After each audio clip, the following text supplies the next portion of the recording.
It's not easy to get to the village of Arimum, deep in the rainforest. But for these men, it's their daily commute to work.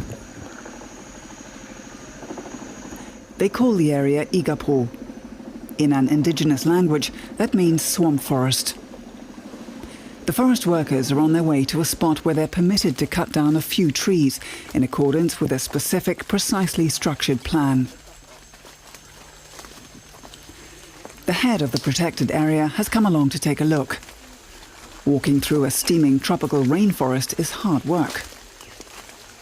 Every tree is registered and given a number, so every piece of wood can be traced to its source.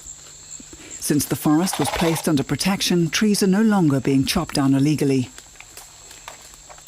A lot of trees were cut down in the past, and a lot of money changed hands. But we never saw any of it. Friends of mine thought they could earn a lot, but I just told them it wasn't going to happen. Once loggers even offered us 100,000 reals, about 45,000 euros. Those boom days are over. The men are allowed to cut about 5 trees per hectare, and then the area is off limits for 30 years.